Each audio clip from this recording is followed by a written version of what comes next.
security. And I do not think there's any imminent attempt on the part of China to invade Taiwan. 101.9 and 94.1 News Talk STL. From the Michaels Flooring Outlet Weather Center. I'm News 4 Chief Meteorologist Steve Templeton with your first alert forecast. Still some drizzle, maybe a spot shower. Bottom line, still kind of damp throughout the evening hours.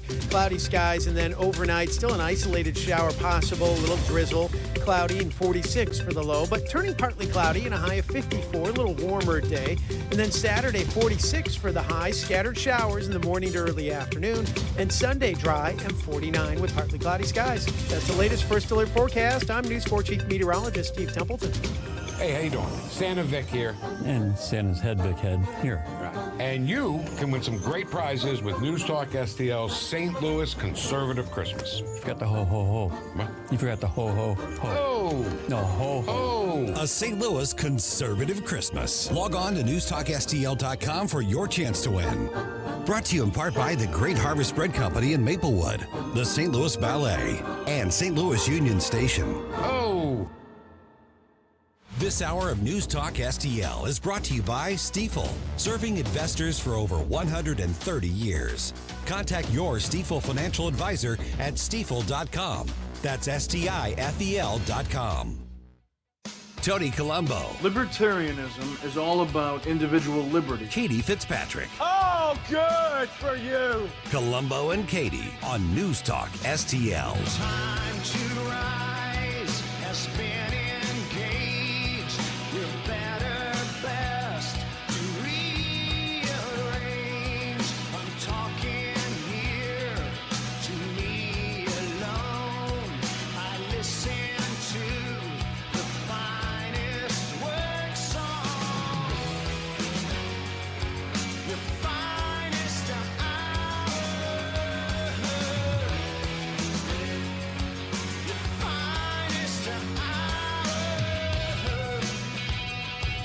Hello and welcome to Thursday, right? Still Thursday Yes. Here on Colombo and Katie on 101.9 and 94.1 News Talk STL.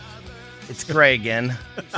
It's gray again. It's Thursday. It's crazy. And we are here for you, and we appreciate you being here for us. My name is Tony Colombo. Of course, my partner Katie's on maternity leave, so Stell is here with us, and we have got a whole lot to talk about today. In about an hour from now, we will talk to our buddy JT from Pocket Watching with JT. Great financial show that you can check out every Saturday at 8 p.m. here on News Talk STL. And for this entire 2 o'clock, of course, joining us will be Crane Durham from NothingButTruth.com. Crane, brothers don't shake hands. Brothers got a hug. How are you, buddy?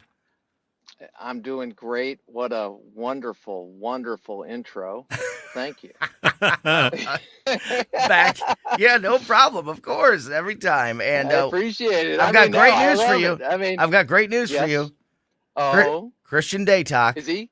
will be with us this afternoon. Will be with us this afternoon. So speaking of intros and compliments and setting somebody up to sound good, get all that ready for Christian from the Washington Examiner White House correspondent.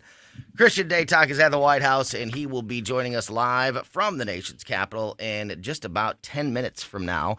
So, there's certainly no shortage of things to talk to Christian about. I have a whole lot of issues that I want to get his thoughts on and see how the White House is reacting to and their comments on many, many things. None bigger, Crane, than where we will start, of course, and that is with this very controversial prisoner swap. The United States and the Biden administration has just pulled off with Russia. Brittany Griner, of course, the women's basketball player, has been, in the news for being arrested unrightfully in Russia, and has been detained there. And it's been, a lot of headlines regarding what the United States should be doing, could be doing, isn't doing to get her back in the country. And now she will be coming home after a prisoner swap for a Russian national who is called the Merchant of Death and is a known terrorist. And a lot of people are questioning if, Russia got the better of the United States on this deal. And, there's questions about whether prisoner swaps are the way to go, in the first place when these types of things happen. And there's even more. There's a lot more layers to the onion. But before we get too buried in all of them, I want to get your initial thoughts when you saw the story today after this prisoner swap was announced. Well, I think it goes without saying, but I want to say it that obviously Brittany Griner being back in the United States, I mean, that's what everybody wants. Of course. All freedom-loving people who recognize that Vladimir Putin's Russia, he's a psychopath, he's a killer, and he's in a war that he is losing, and he's losing ground. Now we trade an arms dealer who was going to give arms to people to kill Americans and call the merchant of death, as you said, and we give that up. And we make a very public display of, hey, if you've got somebody you want out in the United States, well, you can kidnap, capture Americans. And unfortunately, that is the reality when you deal with terror states or totalitarian states that abuse human rights. It's hard to argue against that, isn't it, Crane? Like I understand the desire, and of course, if it was somebody that I knew, friend, family member, or quite frankly, as you said, any American, I want Brittany Griner to be home as much as anybody does, and would be certainly doing everything I could if it was somebody in my family or somebody that I knew, but when you remove yourself from the emotions of it, it's hard to argue that this does not do anything but embolden bad actors around the world to kidnap Americans. If you can get your hands on somebody that's got a little bit of a high profile, even better is if there's somebody in America that you want released from prison. This is how you get them, and it just puts more Americans. Did you?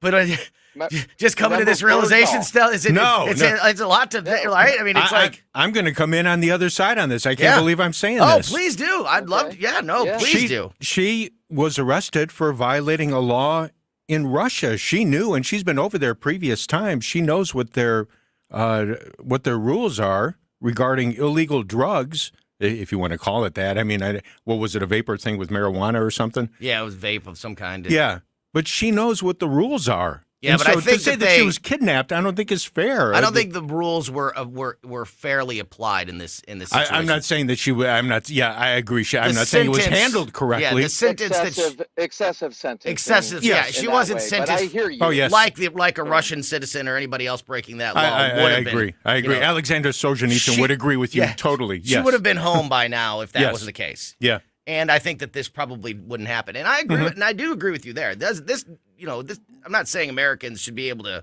run around the world and do whatever they want, and be protected. Okay. But I still strongly do believe that this sends the message that if you want to get somebody out of a United States prison, then the way to do it is to kidnap an American. Give a harsh sentence. Yeah. In a situation like this. Kidnap an American or maybe detain them. Yes.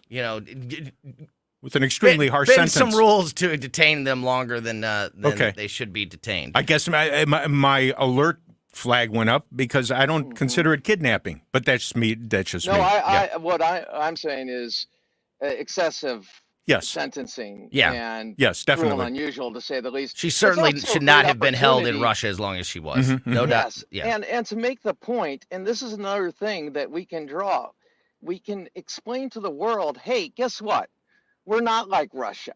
We have courts, we have systems that protect human rights, even of the accused. Sometimes. And there's a standard of evidence. Yes, well, not sometimes we have it. Sometimes it fails. Yeah. Sometimes it fails, absolutely.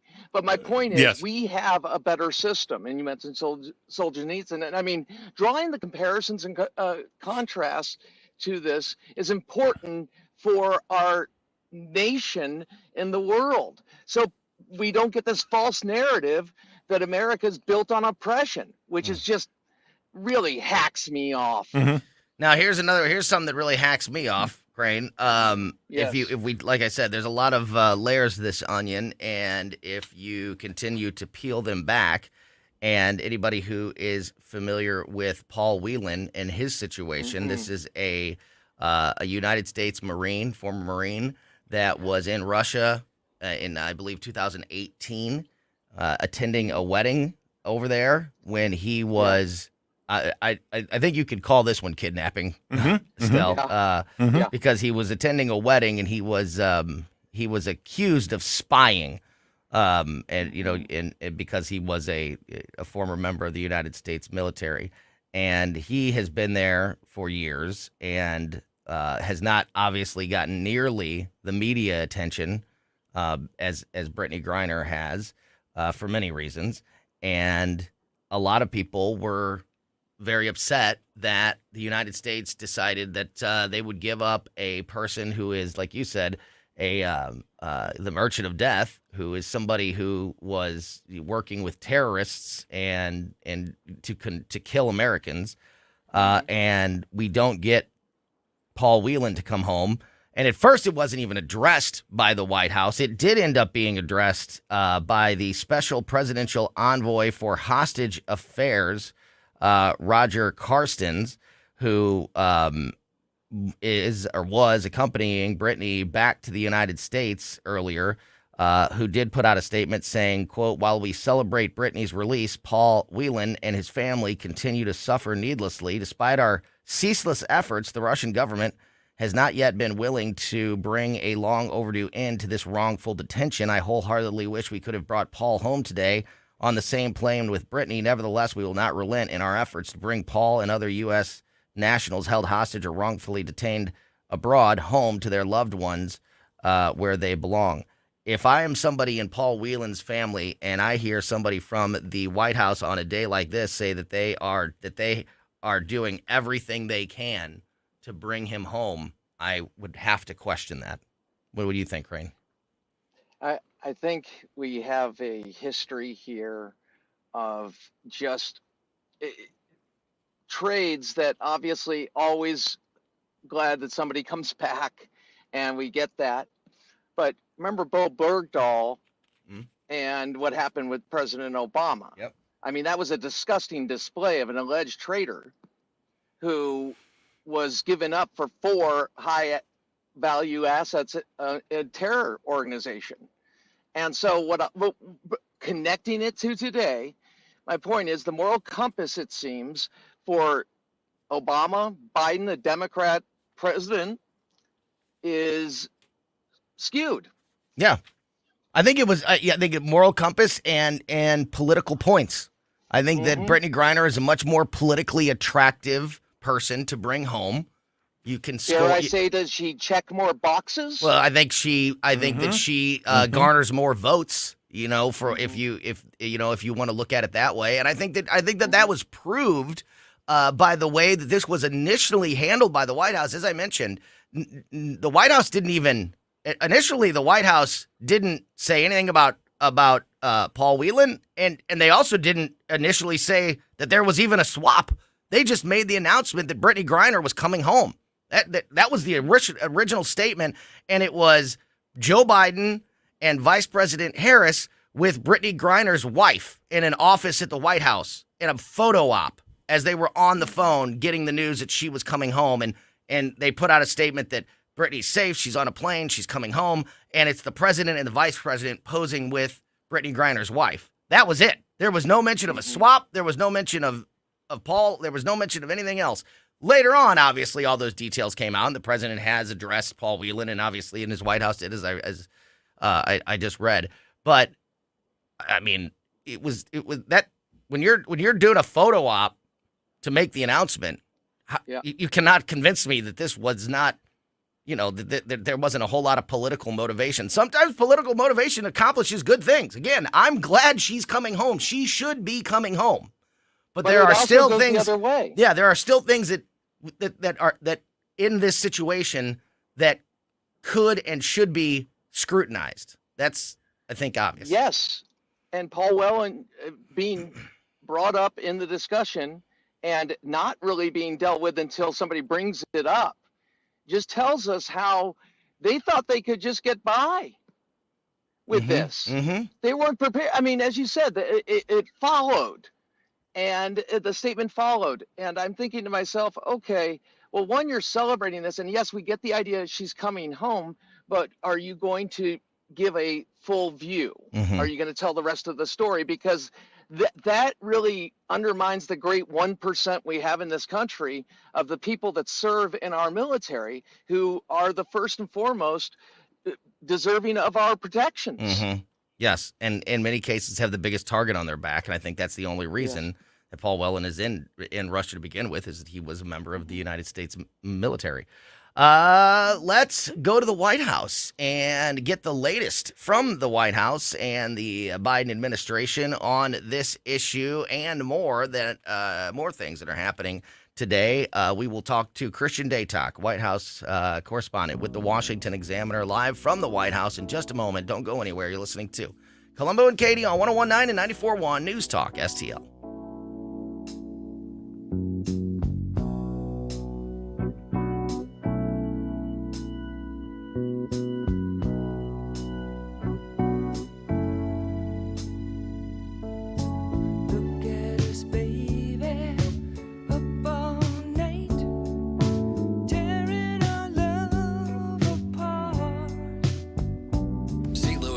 Choice for conservative talk. I think they're trying to attack the American people. Live and local. Gabe, Mike, Ken, you guys are my morning cup of mental coffee. I love the show. Definitely a convert from the old one. This is News Talk STL. Since 2007, the state of Missouri and local governments have handed out almost $5 billion in tax subsidies or abatements to private developers. That money could have gone to basic services like schools and public safety. And studies show these subsidies don't produce the promised jobs and growth. If developers want to build a sports stadium or shopping mall, why should they be given our tax dollars to do it? It's time to reform economic development subsidies. The Show Me message has been brought to you by Show Me Institute and Show Me Opportunity. What if everything you thought and believed to be true about owning and buying your home turned out to be wrong? Straightforward, objective advice on the right way to make the most out of every dollar you put into your home. We're the only country that has one of those. Most other countries, considering like Canada, the UK, they don't have long-term fixed-rate mortgages like that. They're all variable rate mortgages. HomeWise with Michael Midget, Sunday mornings at 9 on News Talk STL. The Vic Porcelli Show. I am a election denier because I don't think that 2020 was a free and fair election. And I get crap for that. But Stacey Abrams, the question was worded just like that. Was 2018 a free and fair election? She said no. Right. Why does she get to say it, but we don't get to say it? Because you're not a Democrat. I don't want to be one of those. No, I don't either, Vic. Vic Porcelli, weekday mornings at 9 on News Talk STL. I'm Dr. TJ, owner of the Institute of Natural Health, co-owner of Optimal Nutraceuticals, and the host of Wellness 101. Wellness 101 is designed to cut through the nonsense and provide you common sense, science-based information regarding health and wellness. On the show, we discuss topics like thyroid health, gut health, hormone optimization, and many others. Our show airs Saturdays at 10 a.m. and 2 p.m. and Sundays at 11 a.m. and 3 p.m. right here on News Talk STL. For more information, visit us at inhstl.com. That's inhstl.com. Tim Jones and Chris Arps in the afternoon. Thursday, Dr. Andy Tolber at 3:40 on Fauci, Jim Carafano at 4:25, and at 5:25 from Project 21, Scott Shepard reminding us, go woke, go broke. Tim Jones and Chris Arps. Weekdays at 3:30 on News Talk STL. Like and subscribe to us on Rumble. News Talk STL. In my shoes, my toes are busted. My kitchen says my bread is Welcome back to Colombo and Katie on 101.9 and 94.1 News Talk STL. I want to remind you that we will have another Christmas present giveaway to announce just after 3 o'clock, and you still have plenty of time to get yourself registered for our conservative Christmas. If you have not done so already, newstalkstl.com. Just click on Santa Vic. He's right there at the top of the website. And you can register to win, and that's all you have to do. We're announcing winners 4 times a day. We're giving away tons of presents. You don't have to be listening when we announce your name, or we'll get a hold of you. We're just announcing every winner's name to say congratulations and Merry Christmas. And you can register to get all these great prizes at newstalkstl.com. So make sure you are checking it out. All right, it is a Tuesday. No, it's a Thursday afternoon, which means Crane Durham from nothingbutTruth.com is here. Listen, I haven't slept in a week. You're doing great, buddy. So Crane is here and reunited, and it feels so good. Christian missed last week, and then I think the last time he was on was a day Crane wasn't here, so it's been a while since we've had Christian Day Talk from the Washington Examiner at the White House on with Crane Durham. And Crane, I know this makes you very excited. Christian, how are you, my buddy? How's it going? I'm great. Thanks for having me back, Tony. You bet. A pleasure. Do you want to say something to Christian before I get started, Crane? I know I you might have some. Just want to say that Tom Rogan wrote a great piece in the Examiner today, and I'll just begin with that. That's all. Good to have you back.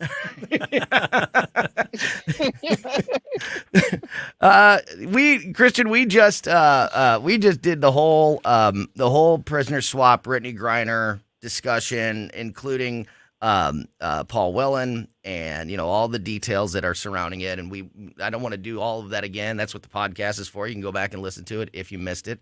But I do want to start there with you and just ask you what the latest from the White House, what has been the president's announcement about this, reaction to this. How has the White House handled this prisoner swap today? Well, Tony, the way this was announced was, with a lot of fanfare. Obviously, everyone wanted Brittany Griner to be released from Russian custody and being imprisoned wrongfully overseas. We want the same for Paul Whelan. I think the White House didn't quite necessarily expect to receive the amount of pushback that they did from the press, given that, the Griner case has been at the forefront of the conversation as long as Russia has been waging this war in Ukraine. So they expected this to be a big feather in their cap. Ron Klain was retweeting all types of positive messages this morning, and then the press sort of pushed back and said, wait a second, there's still another American in custody. What are you doing about this? Why are you taking a victory lap right now? So, again, this is a positive development. Everyone wanted to see Brittany released from Russia, but the job isn't done yet, to quote President Joe Biden, as he said earlier this morning. So have they given any more updates or I know that the special presidential envoy that was with Brittany Griner today, Roger Carstens, he said he addressed Paul's situation and said that they were doing everything they can. But has the White House really given any other details or any more explanation of how important this is, and are they actively working on a plan right now, or are they just leaving it pretty vague and we're doing everything we can kind of thing?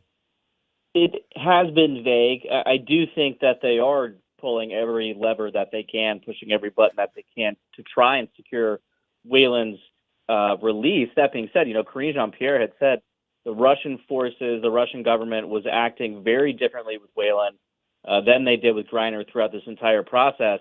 And it seems that they're sort of using Griner's celebrity as a means of leveraging their own public opinion. Obviously, again, we in the United States care about Paul Whelan. We care about all of our former service members. But Brittany Griner is, one of the most famous female basketball players in the world. Mm-hmm. I think the Kremlin thought that this would give them a little bit of cover, again, from sort of an optics or a PR standpoint. But we don't know why they're being so much more resistant to releasing Whelan. Hopefully we'll get some positive developments on this before the end of the year, because his family put out a statement earlier today that said he's basically extremely, sort of discouraged by the lack of progress from the Biden administration. And it sounds like his situation is deteriorating by the day. Do we know if there's another, a high priority Russian national that is being held somewhere in the United States? Has there been other names that have been sort of floated around about possible swaps? Like, is Putin trying to play his cards and get somebody else? Like, has there been any knowledge of anything like that surrounding this? Well, there certainly are other Russian nationals in custody in the United States, and those crimes range from something petty to large scale sort of cyber warfare tactics that the U.S. has cracked down on in the recent years, even dating back to the Trump administration. So there really could be anyone that Russia wants to get out there. I personally, and again, this is a little bit of speculation, so take it with a grain of salt. They're using Whelan as sort of an ace in the hole to bring President Biden to the negotiating table, not necessarily regarding these prisoners specifically, but regarding the situation in Ukraine as a whole. It's going much worse than President Putin thought it would. I would imagine the Kremlin thought that this entire war would be completed by the summer, yet here we are heading into the new year, and Russia is giving up territory. So Putin is desperate right now, and it's sort of impossible to predict the movements of a wounded animal. Hopefully, we will be able to sort of advance Whelan's release sooner than later, though.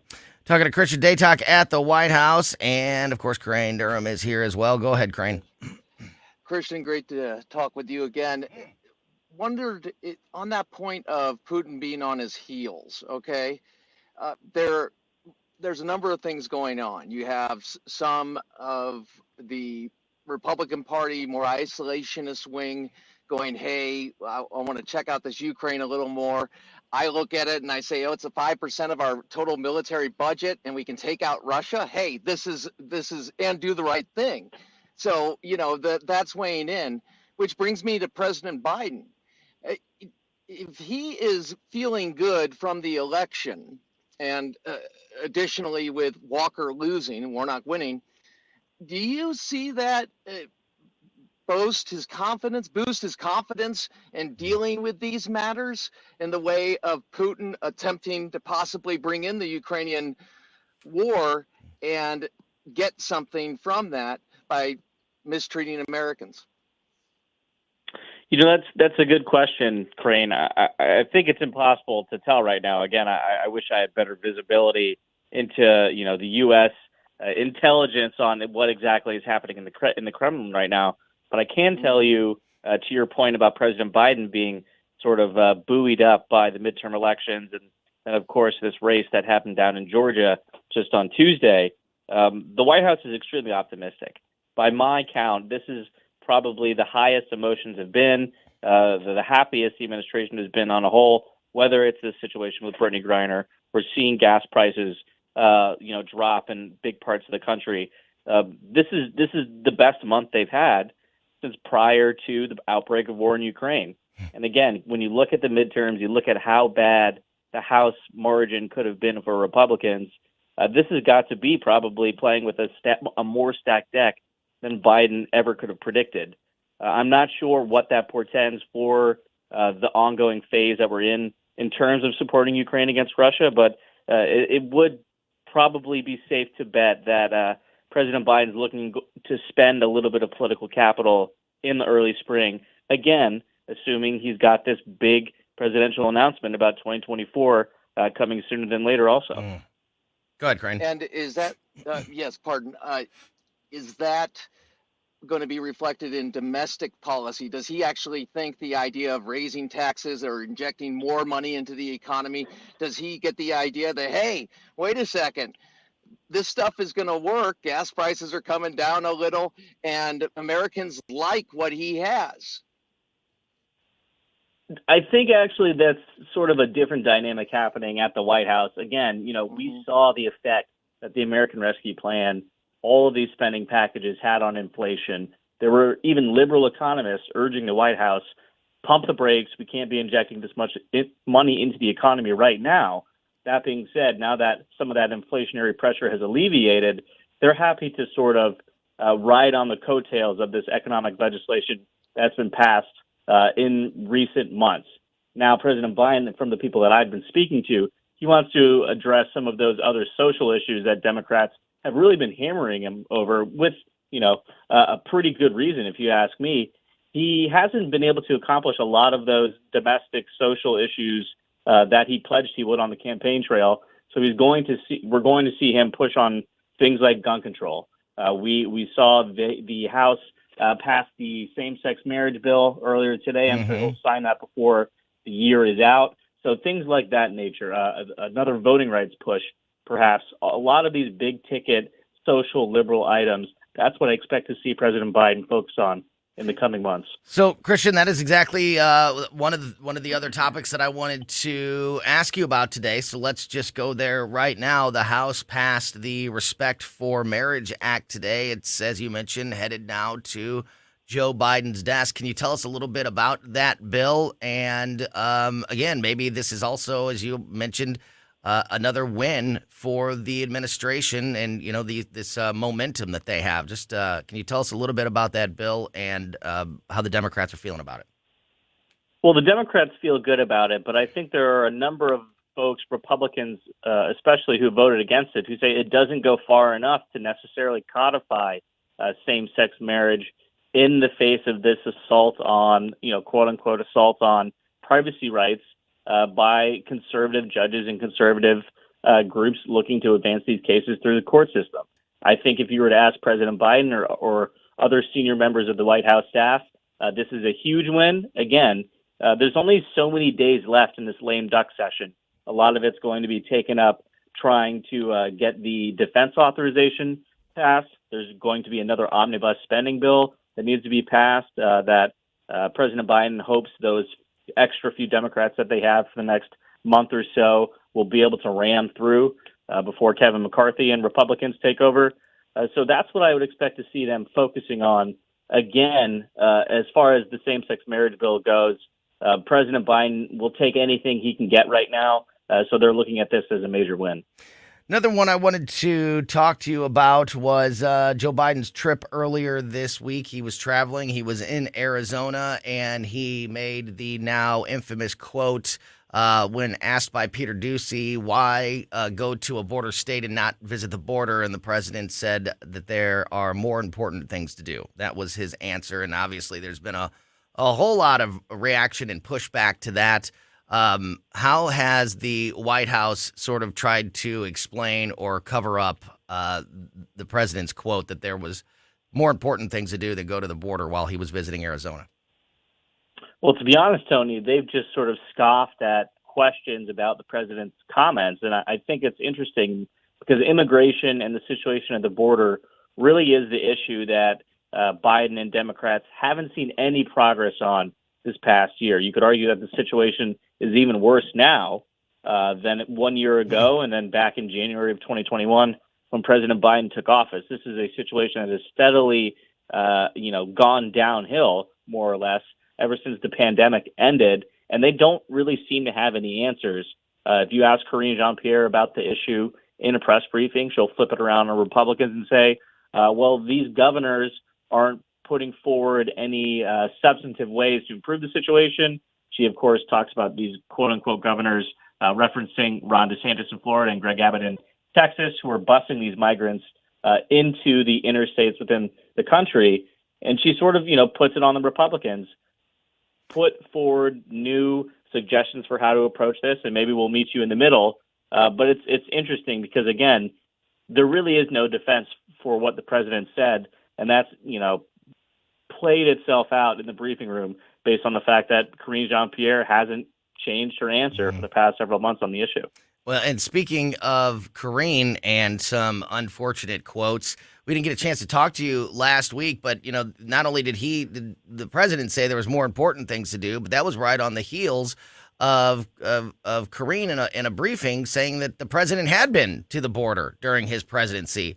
And I didn't ever hear, there was a little bit of pushback right when she said it, but then it just kind of faded away. I didn't know and wanted to ask you if there was ever any more explanation to that statement that she made, because he's clearly not been. Has there been any correction or follow-up on that, or did that just kind of come and go? And like you said, she starts dodging the questions and, accusing the Republicans of political stunts and never really explains what the heck she meant when she said the president has been to the border.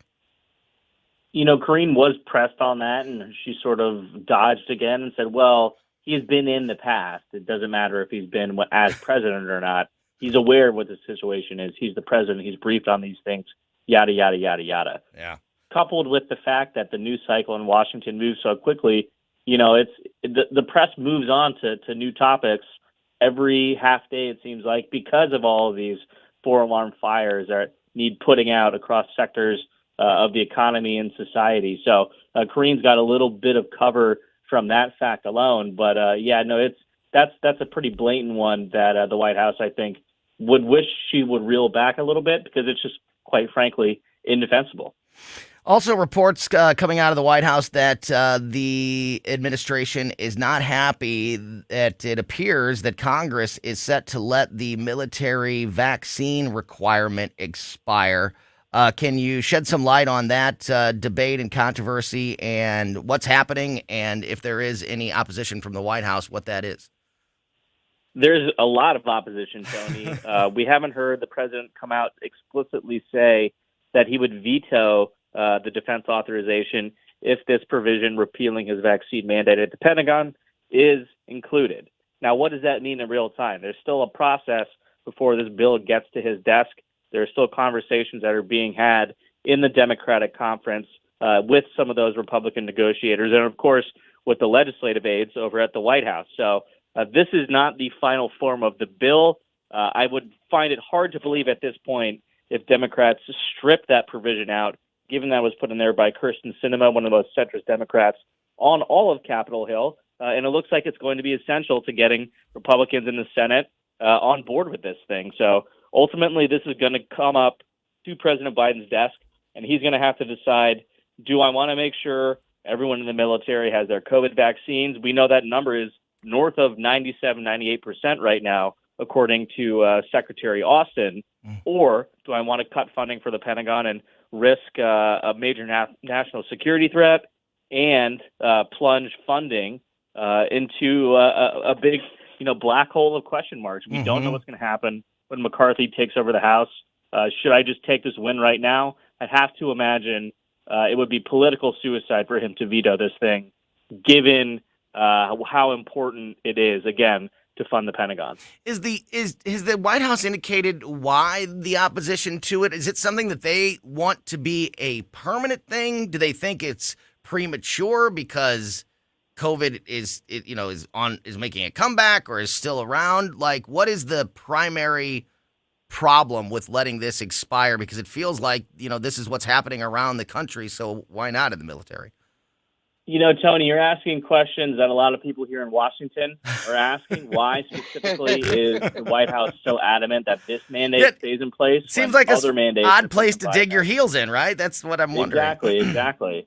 Again, especially with that high rate of vaccination that we already seen the military have right now. I mean, again, 97, 98% is exponentially higher than the vaccination rate of the entire country, even of the entire global community. So again, it's just a strange one for them to dig their heels in, especially when you've got Dr. Jha, the president's COVID advisor, in the briefing room talking about how, I don't think states need to mandate vaccines. I don't think the federal government needs to mandate vaccines. That should be left up to the states. It's pure federalism in one answer. But then again, when we talk about the Pentagon, it's a totally different tune that the White House is singing. Almost out of time with Christian Day Talk at the White House. Crane, you got one more for Christian? Quick question. Yeah. What do you think the odds are that he announces he's going to go for a second term after the new year? I think they're very high, Crane. I don't think it will be right after the new year. I expect it maybe around March or April. There is going to be a big push from the White House on gun control. Obviously, President Biden has been very adamant about reenacting that 1994 assault weapons ban. I don't think it will go through. But I would expect, whether it's voting rights and gun control, or gun control and some type of privacy rights protection, the president is going to come around to the nation and say, "Look, I wasn't able to get all this done, but I'm the uniter in chief. I can bring Republicans to the negotiating table." And with President Trump's own announcement looming, we know that I'm the only Democrat who's beaten him. So you guys need to vote for me again. It's an interesting position because, again, just a month ago, well, I guess it's December 8th right now, so a month and a day ago, we were talking about who is going to, knock President Biden off the top of the Democratic ticket, And then you fast forward to today, it's looking like nearly a sure thing that he gets nominated again. So I would expect an announcement sooner than later, but certainly a couple of weeks, if not months, into 2023. Interesting stuff as always. Christian Daytalk, White House correspondent with the Washington Examiner. You can read his articles when he's not joining us here on the show on the Washington Examiner's website and our website, newstalkstl.com. Follow Christian on Twitter at Talk Radio, TOC Radio. And Christian, we really appreciate your time as always. Have a great rest of your week, and we'll talk to you soon. All right. Thanks, guys. Take care. Thank you. That is Christian Daytalk. And in fact, he kind of set us up perfectly there to move into this next segment because there was kind of a big poll dump, a whole bunch of new numbers. Speaking of polls, we want to get an update on the poll that Crane conducted at nothingbutTruth.com, and I have a whole bunch of new numbers regarding the way voters are feeling across the country about the 2024 presidential election. So we will get into all of that with Crane Durham when we get back to Colombo and Katie on 101.9 and 94.1 News Talk STL. In my shoes, my toes are busted. My kitchen says my bread is molded. I got a good job at the dollar store. For podcast articles and more, find us on newstalkstl.com. Broken mirror and a blown out speaker. From home improvement to replacement, do-it-yourself electrical projects can be shocking. That's where Grasser Electric can help. They've been lighting up St. Louis for years. From ceiling fans and dimmer switches to repair or replacing your electric. No job is too big or too small for your home or business. Grasser Electric will even install emergency backup generators. So call Grasser Electric today before the sparks start to fly. 636-441-5200 or go to grasserelectric.com. Katie Fitzpatrick here, and I am so proud to be part of 101.9 and 94.1 News Talk STL, the station that brought true conservative talk back to St. Louis. The voices you know and trust from a homegrown station that is locally owned and operated. And we'd love to help your local business get the word out by becoming your advertising partner. Just send an email to info@newstalkstl.com to get details on how to join the team here at the new conservative voice for St. Louis. 101.9 and 94.1 News Talk STL. Hey, Colombo here for Rockwood Charcoal. I love to grill and definitely prefer using charcoal over gas. And ever since I met Jonathan Heslop and he introduced me to his product, Rockwood Lump Charcoal, I can't use anything else. Rockwood is made from 100% pure Missouri oak and hickory and has been the nationally highest consumer-ranked charcoal for several years. So you're cooking with the best and supporting local industry and a local business all at once. Doesn't get any better than that. There's over 100 area Rockwood retailers. Find yours at rockwoodcharcoal.com. Talk radio made in St. Louis for St. Louis. This is News Talk STL. Our responsibility. News, analysis, and opinion. To provide updated guidance. At 101.9, 94.1, and newstalkstl.com. Follow us on Getter at News Talk STL.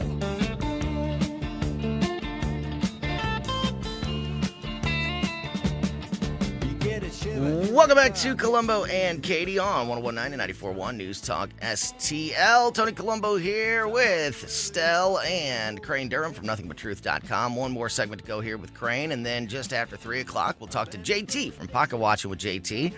Got some presidential poll numbers here regarding 2024. There's actually several different polling organizations that kind of all dropped poll results here in the last several days. So there's a bunch of information there. And, of course, every week, Crane conducts a poll also, speaking of polls, at nothingbutTruth.com. And I know this week you had asked your viewers there at nothingbutTruth.com about the Twitter censorship situation and its possible impact. If people thought that that type of censorship did have an impact on the 2020 election, what were some of the comments and results from the poll on the website? Well, it was people saw it through the lens of often our wants, our desires. You know, if you supported Donald Trump, oftentimes it seemed that this got it over, and if you did not, oh no, it was more of Trump's tweets. And so you have that's kind of the flow there. Nobody's And willing so- to conduct a flip test on themselves ever, are they, Crane? Like, what if this would have happened? They never think, what if this would have happened on the other side? How would I feel about it? They just either Yeah, and- defend or criticize, the issue as it helps or hurts them. That is so funny you say that, because on my notes I had flip test coverage of this because of your famous flip test. Yeah. I sat there and I was like, wow, this would be the biggest scandal since Watergate if it were done the other way. Yeah. Now, I think obviously Joe Biden, he's my president. He's America's president. I didn't vote for him, but he's my president. The election's done. And yet we have what we did suspect, oftentimes the worst of what we suspected with Twitter and the use of the government power, possible use of government power to censor a private outlet. Now, Twitter can do whatever it wants. It's private. Yes, it has monopoly or arguably approximate monopoly. But when it goes to a private organization or a private business, hey, they can do what they want. But if you have government coming in and censoring, that's a line that I'm interested in exploring, because that really is the violation of the First Amendment. Yeah, no, absolutely. And as we talked about when you were announcing the poll on Tuesday, the tricky thing about the idea of media censorship or having an impact is there's no way to scientifically prove that. If you can catch somebody changing votes, then that's physical. That's something that you can prove and say is happening. But you can't ever prove that, if this story would have been heard by more people, then they would have changed their mind on this would have been the moment that would have changed their minds or motivated them to get to the polls. I certainly have my opinions about it. And I think that it has to have some level of impact, personally. Yeah, 25% of Americans on Twitter. Yeah, Tony, I think. But quantifying that impact is the problem. And I also think that President Trump had a lot of opportunities to win the election if he would just communicate effectively instead of going off the handle. Yeah. And I say that as somebody who liked his policies. We talked to Christian Day Talk, as he mentioned in that last segment at the White House, that they are riding high there, and there's more momentum and optimism about the future than there has been probably at any other point of Biden's presidency at this point, and how they think, when they do announce how they're going to try to make the claim that, he's the only one that could beat Trump. And unfortunately, I kind of see that, because the Democrat candidates are so weak. I don't know that any of them honestly are better than Joe Biden, but Joe Biden having to run a full-blown presidential campaign and not be able to dodge debates and not be able to hide in the basement and not have to be as active as you would normally need to be, that will be an interesting situation. I'm not sure that his brag will be able to hold up, but we'll see as it all unfolds. Go ahead. Yeah, just look for the press to start demonizing the idea of debates. And I'm not talking, I don't think you're Trump's right. going to be the nominee per se. There's always that possibility, and never underestimate him in that way. But he's lost a lot, and he's lost a lot since 2018. So that's a part of it. So while we have a few minutes left here, I want to look at some of these poll numbers that have been out. Several early polls have been released just in the last week or so. And as I always say about polls, if it's one poll, I don't take any stock really in it all or get too excited about it. If there's multiple polls from multiple different organizations that are all kind of saying the same thing and have some consistency, then I pay a little bit more attention. And these polls that have been conducted here recently, if there is one commonality between them, it's that neither Joe Biden or Donald Trump are at the top of voters' list when it comes to the two parties. With the Republican Party, it's more clear that it's Ron DeSantis. With the Democrat Party, it's more of just anybody, somebody other than Biden without necessarily, a leading candidate in that area.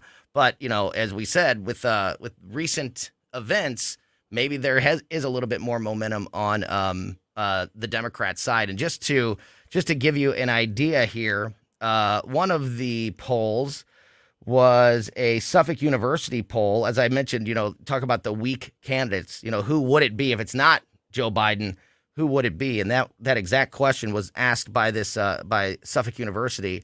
And Democrat voters said that instead of Biden, they would rather see Vice President Harris or Bernie Sanders. They were tied for first, but they only had 18% of the vote. But again, are those really better candidates than Joe Biden? And that's your top two. Other names on the list are Pete Buttigieg, Amy Klobuchar, Gavin Newsom, Hillary Clinton. Not a whole lot of new names.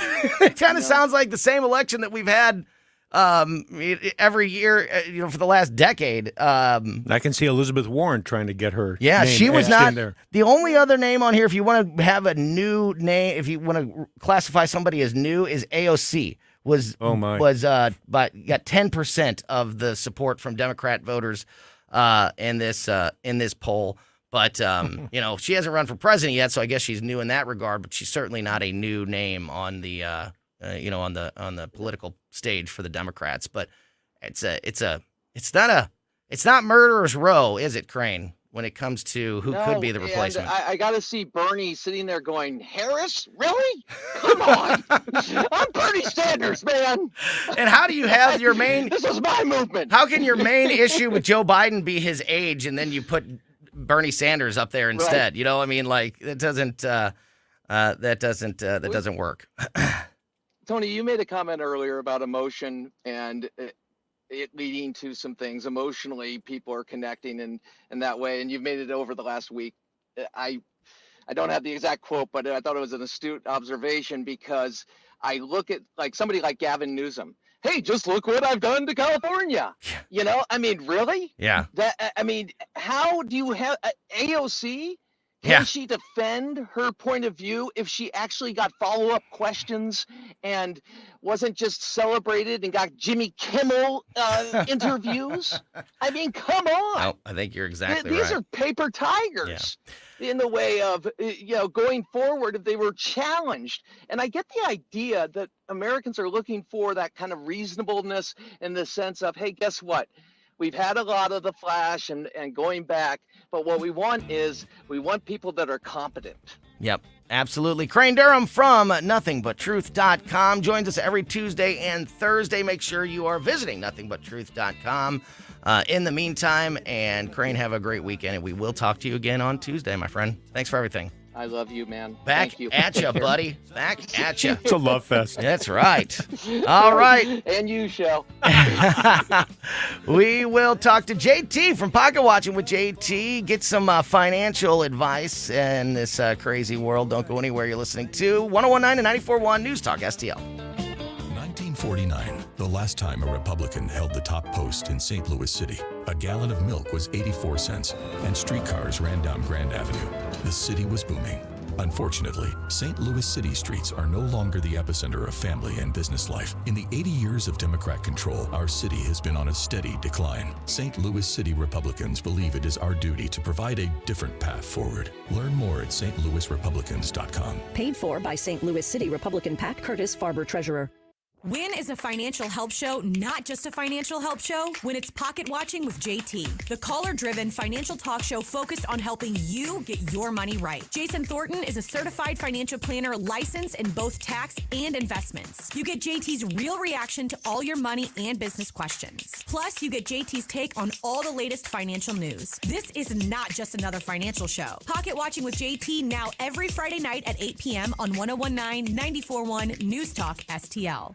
Hey folks, here's great news for active aging seniors. The Canega Watch. the only medical alert smartwatch with built-in fall detection. Yeah, the Kanega watch is much different than the other guys. It's a stylish, discreet watch you can wear all the time. Get help through the watch in one of three ways. Your voice, pushing the watch's alert button, or have the fall detection connect you to a U.S.-based 24/7 monitoring center who'll speak to you through your watch and can send help to your GPS location nationwide. And get this, it can do that even if you're not responsive. This is true 24/7 peace of mind for you and those that love you. Order your Kanega watch with a full refund 30-day trial period. Call now, 800-413-7152. 800-413-7152. 800-413-7152. That's 800-413-7152.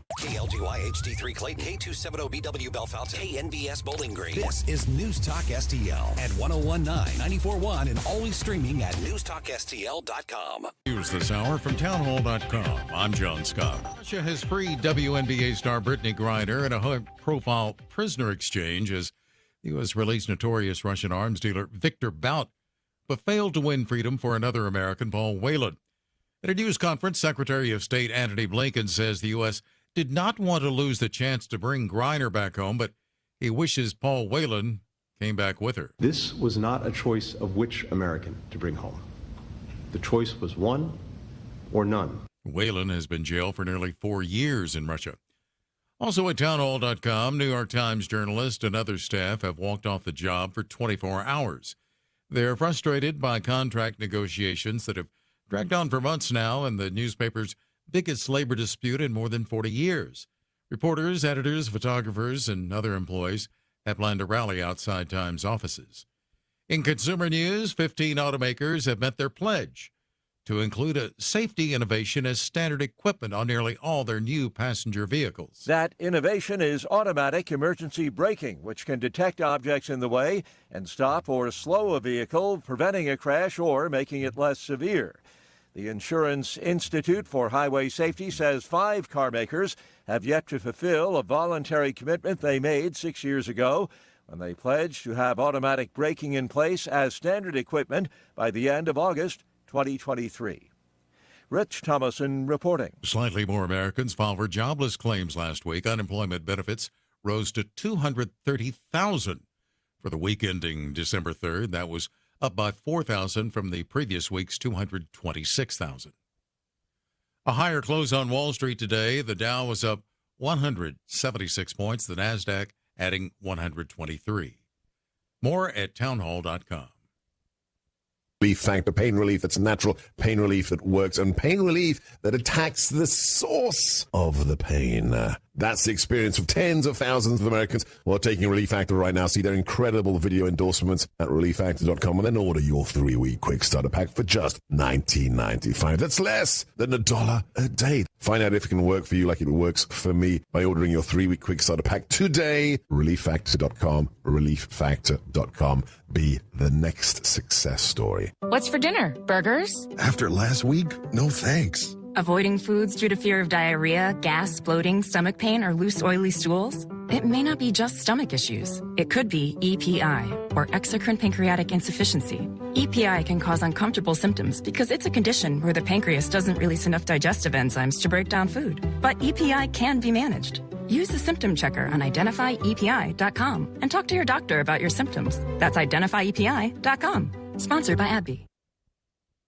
Iran announcing the first execution of a protester convicted over the recent anti-government unrest. Mohsen Shakari was hanged this morning after being moved to solitary confinement several days ago in anticipation of his execution.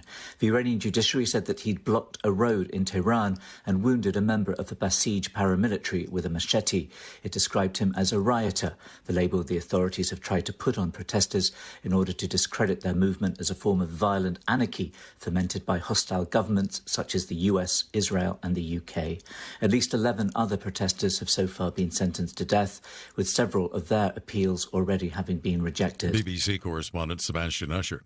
Flooding that began in June in Nigeria has become the deadliest in more than a decade. More than 600 people have been killed. Thousands of homes destroyed. More than 1.3 million people have been displaced. Breaking news and analysis at townhall.com. A judge has sentenced former Theranos executive Ramesh Balwani to nearly 13 years in prison for his role in the company's blood testing hoax. The punishment announced slightly longer than that given last month to CEO Elizabeth Holmes. Balwani was convicted in July of fraud and conspiracy in connection with bogus medical technology that duped investors. The question of what defines a public figure is being asked in a defamation lawsuit against Beto O'Rourke. Dallas pipeline tycoon Kelsey Warren is suing the former Democratic candidate for governor for defamation. It involved comments O'Rourke made while campaigning. He said Warren's $1 million contribution to Governor Abbott's campaign amounted to a bribe. O'Rourke's lawyer claims the accusation is protected by the First Amendment. He says Warren's donation made him a public figure. Warren's lawyer says he's a private citizen. Tasha Stevens reporting. More on these stories at townhall.com. I'm John Scott. Hey, it's Katie, reminding you to subscribe to our show podcast so you never miss anything that happens here at News Talk STL. Get our podcasts every day on the show pages at newstalkstl.com, or just subscribe to your favorite shows on Spotify, Apple, Google, Amazon, or anywhere else you get your podcasts. From the Michaels Flooring Outlet Weather Center.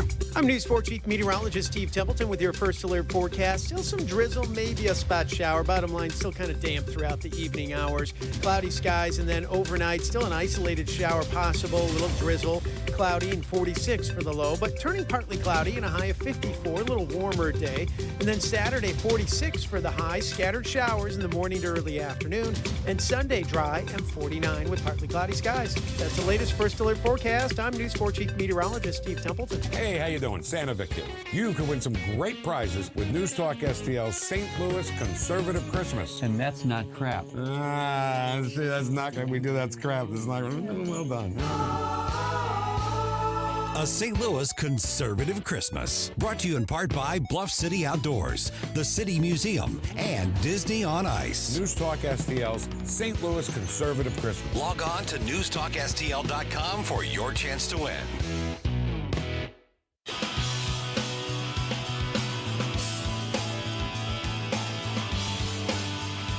You're listening to Colombo and Katie.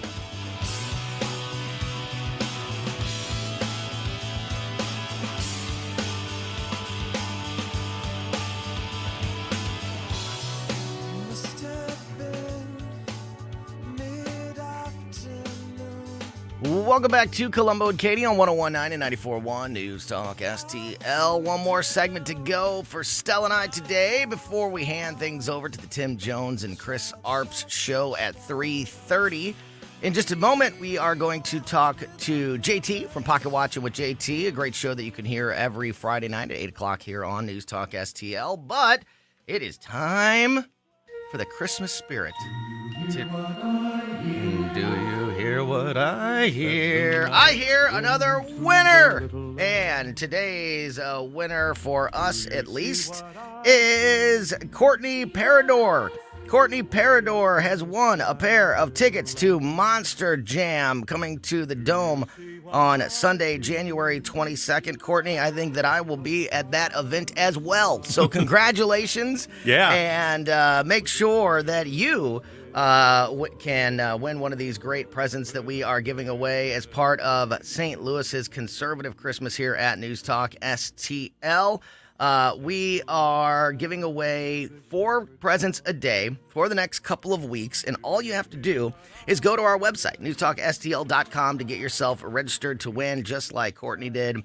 And we have presents from Stefanina's Pizza. You can win a gift card from Steph's Pizza. You can win gift cards from Great Harvest Bread Company in Maplewood, from Bluff City Outdoors in Alton, tickets to the St. Louis Aquarium, tickets to the St. Louis Wheel.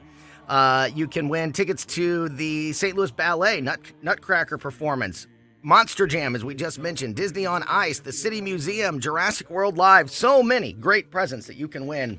And again, all you have to do is get registered, and you can register as many times as you want at newstalkstl.com. Right at the top of the website, you'll see Santa Vic. Just click on Santa Vic, get yourself registered. You don't have to be listening when we read your name.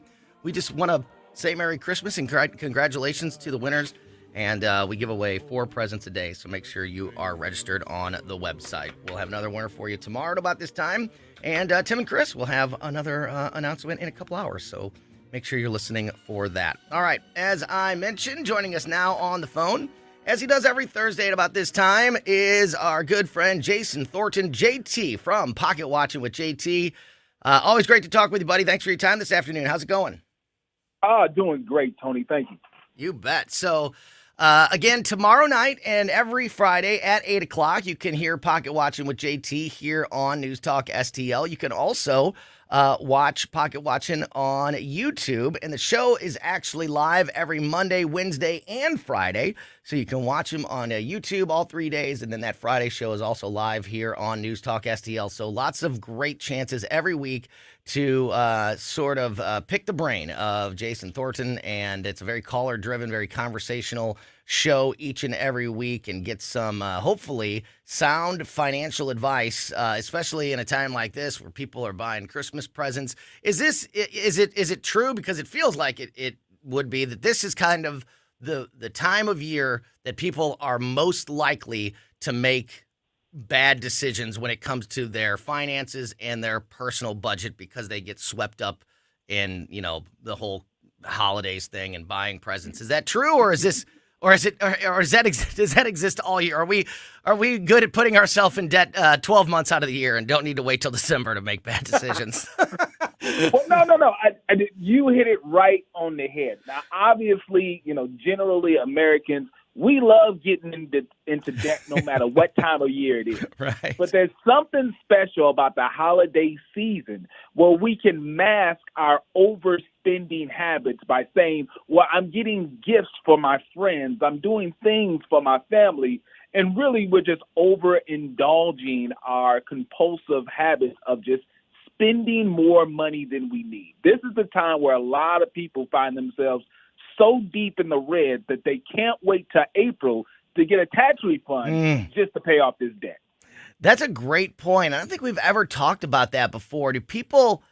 So as in case you're not familiar with JT is not only a show host, but he is a certified financial planner. He does this in his real life, so he's got the real world experience of helping people with their finances and identifying where the biggest problems and mistakes are made. And how big of an excuse or a safety net, or I guess excuse is probably the best word, do you hear people using that tax refund every year? Like, oh, I can just this car, this house, these presents. I got you. I'll cover it then, so don't worry about it. They absolutely bank on getting a multiple $1,000 tax refund to help pay off the debt from the holiday season. I mean, it is absolutely ridiculous when it comes to, how much in credit card debt people spend up, how much in just not having an emergency savings fund. And some people will put off paying for certain things like student loan debt, credit card debt, and stuff like that, and they just start missing payments, and they need a tax refund just to catch them up. And my guess is that it never works out. It's I thought I was gonna get $5,000 and I only got $500. And this isn't my fault. Why didn't I get more money? Like, I would imagine that there's a lot of hearts broken every year when that check does come, because it doesn't cover all the bad decisions. Yeah, generally. Now, over the past 2 years, because of the different COVID-related tax credits, people were able to meet their expectations of the debt that they got themselves into. But I want to make sure people are very aware, many of those COVID-related tax credits that we've enjoyed over the past 2 years, they're not going to be there this April. The child tax credit goes back down. It went all the way up to $3,000 and even $3,600 if your dependent was under the age of 5, right? It's going back down to $2,000. So you can't use the old tax math of last year to predict how you're going to be able to pay off the debt that you're getting yourself into right now. Boy, that is such a great thing to, for people to know and for people to remember. because it's real easy. And I think that that's part of the reason, not to get too political, but, I think that's part of the reason that this was put into place in the first place. It's, you can get really attached to a political party that's giving you a bunch of free money. I know they're all set to expire, and I think this is great, great advice. But have you heard any? Is there any rumblings that there could be extensions of these things by the Biden administration? Is there talk about, because we were just in that last hour, we were talking to Christian Daytalk at the White House. The White House administration is really angry with the military and the Congress right now because vaccine mandates in the military are set to expire, and the White House is trying to extend those. Do we know if they are trying to extend any of these other tax breaks, or is this going to end for sure this year? It really depends. Every year, tax law is just the weirdest thing. Yeah. Every Hello. year, Yeah. we're always looking at different laws that are either expiring or they need to be extended, and they'll wait to the very last hour to extend some of these things. And even a few years ago, they extended these things after the tax season actually began. So we never know what's going to happen, but at the end of the day, it's going to have to be, an act of Congress. Obviously, the seats have shifted where, the House is going to look different than it's looked in the past couple of years. Yeah. So we just got to, stay focused on what we have in front of us. But I always tell people, listen, if I could give you a gift, if I could wave my magic wand or I could put on my Santa suit for just one day and give you a gift, I would love for you to have the gift of a debt-free life. And you can control that by the way you spend the money that you currently have. I'm not talking about hitting the lottery. I'm not talking about some great uncle dies and leave you millions of dollars. You can get yourself out of debt by changing your relationship with money. And that's what I want to give you as a gift. And that is why you should be listening to Pocket and Watch It with JT every Friday at 8 o'clock here on News Talk STL. And kind of to that point, JT, people often like to, use, we're talking about excuses. Another excuse is, well, I can't live debt free because I don't make enough money. I think that if people, if there was more education in how to finance a household and how to stick to a budget, would you agree that people would be shocked at how possible it is to live within your means, even if you think that you don't make enough money? That this is a thing that can happen, but people just would rather use the excuse of, I don't make enough money. It's my job's fault. It's my boss's fault or whatever. Absolutely. One of the bitter pill for most people to swallow when I am giving them personal financial advice. It's hard for them to understand, but I tell them, most likely, 99% probability, if you're living paycheck to paycheck, you do not have an income problem. You have a spending problem. And they'll say, no, JT, no, listen, I make $60,000 a year right now. If I made $80,000 or $100,000 a year, all my problems would go away.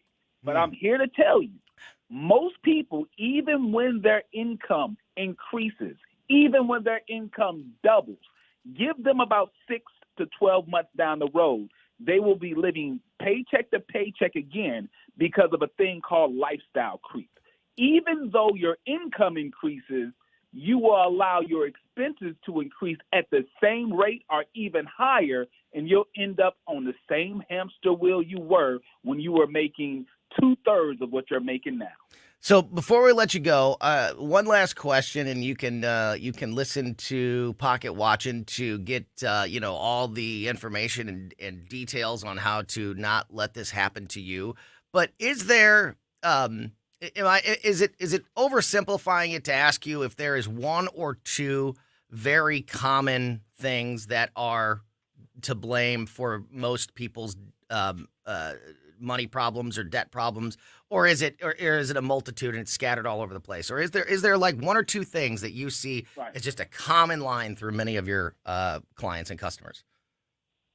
So it is a complex situation, but if I was to pull it down to a core problem that we have, generally, I will say the core problem comes from living outside your means to impress people who don't even care about you.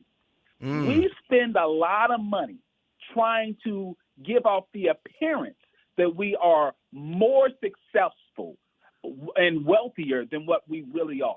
If you stop trying to impress people by the way you spend your money and rather just spend your money in the things that you actually value, you could probably live a very comfortable life. Don't think about the Instagram picture and how cool that would be if I bought this. Just think about how, your ability to pay for it is a better motivator than how cool I can look on social media if I have this house or this car or whatever it is. Such great advice. Always such great advice here on Thursday afternoons when JT joins us. And, of course, every Monday, Wednesday, and Friday, you can watch or listen to the Pocket Watching with JT show on the Pocket Watching YouTube channel. And, of course, you can also listen to that Friday show every Friday at 8 p.m. here on News Talk STL. Before we let you go, JT, as always, for people that haven't had a chance to check out the show yet, tell them what it's all about. Yeah, I am here to give you sound financial advice so that you can live your best financial life. Coming from a certified financial planner, I have nothing to sell you. Give me a call or shoot me an email, and I'll do the best I can to help you out. JT, thank you so much, as always, for your time. We will be listening tomorrow night at 8 o'clock to Pocket Watching, and have a great show and a great weekend, and we'll talk to you next week, my friend. Thanks. All right, perfect. Thanks, Tony. You bet. Great stuff there from Jason Thornton, JT from Pocket Watching with JT. Got a couple minutes left here, Stell. A couple other stories that kind of caught my eye today. Here's one that might make your eye roll. Okay. At the end of our show before we hand things over to Tim and Chris. John Kerry is back in the news, and he says that energy transition isn't happening fast enough. The special presidential envoy for climate, John Kerry, warned earlier today that the global transition to green energy isn't taking place fast enough. Nations around the world need to accelerate the transition from fossil fuels to green energy by vast amounts in order to stave off the potential future human and financial impacts of climate change, Kerry said earlier today at an event. The top Biden administration official particularly noted renewable sources and electric vehicles must be deployed at a significantly higher clip than they currently are. He said, quote, "We can't run around and do one bespoke deal here, another bespoke deal there. It just isn't going to be fast enough.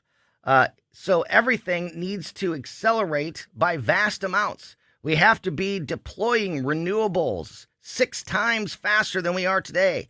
And we have to be deploying electric vehicles 20 times faster than we are today." Still, does anybody remind John Kerry ever that there is more countries in the world than the United States? And what do you think? What do you think Russia and China and Iran and many other nations think about John Kerry's demands of increasing the deploying of electric vehicles by 20 times? My guess would be that they're thinking this guy has no grasp on exactly what's going on around the world, and the fact that he doesn't have a business background per se. He's married into a business family, the Heinz family. That's where all his money comes from. And by the way, how many years has this guy been around? You know, I remember him from when I was in high school and college. I think he's been around as long as Biden has been. We were talking about earlier when we were talking about the possible candidates for 2024 and naming the big names of the Democratic Party. They're the same names, by and large, that have been there. Yeah. It's the exact same group of people that you're talking about for 20 years. There's a few new ones in there, like AOC, but by and large, it's the same group every time. And I don't think any of us are looking at the difficulty that's ahead with trying to switch over to all renewable sources and saying we can't do this. Yes, we can do it. Maybe at a pace where it's 10 to 15 to 20 years down the line, but to say within the next 5, 6, 8 years, we need to be switched over at 6 times the rate that we're doing it now. I don't know if the guy has a clue as to how difficult it is to make to artificially the change. force that to happen faster than innovation and there will be a day where science, companies, very smart people figure out how to make that transition and make it financially better than the situation that we have now. And then there will be a rush to make that happen. But to artificially try to start that, and you know what I think that Russia and China and all those countries are thinking? I think they are rooting for John Kerry to make that happen here in the United States. Because if we start doing that, we just put them more and more in the driver's seat. If we start regulating ourselves even more than the rest of the world because we're trying to live up to these artificial milestones and timelines, then Russia and China and everybody else just continues to steal industries and because they don't play by they don't have to play by the same rules. So I bet you they're rooting for John Kerry. One nation in particular, and that would be China. Absolutely. The biggest of them all that would be taking advantage of that, and the biggest climate criminal in the country that doesn't care one bit about what John Kerry has to say at his events. Not at all. Building coal factories by the week over there. And as I know, I've mentioned this before, but I've had friends who lived over there, and I've seen photos of the years that they spent, the last 15, 20 years over there. And in cities like Shanghai and Beijing, there are some days where you can barely see across the street with all the junk that's in the air. Yep. And it's the same air, and it's the same oceans, and it's the same atmosphere that we're all living with. So it has to be something that the world gets behind, and we should, and we need to, and I believe that we will. Yes. But to artificially try to advance it because of political reasons is a dangerous thing that can definitely hurt the United States. Something that cannot hurt the United States or anything else, and can only make your life better, is the Tim Jones and Chris Harp Show, and that is about ready to come your way. If you missed anything from Colombo and Katie today, subscribe to the podcast on your favorite podcast platform, and don't forget also to subscribe to the Colombo and Katie YouTube channel. All right, Tim Jones and Chris Harp's coming in next. Susie Moore is playing the role of Tim Jones today, so keep it here for that. And we will be back with Colombo and Katie tomorrow at 2. Thank you so much for listening to us and supporting us here at 101.9 and 94.1 News Talk STL. Conservative talk for St. Louis. It's your patriotic right and duty. The government needs to step up and do its job. This is News Talk STL. It's well-balanced conversation. News, analysis, opinion. Fox News commentary. The Real ID requirement deadline has been extended another 2 years, and that's all fine and dandy, but what about voter ID? I'm Tommy Lahren, more next.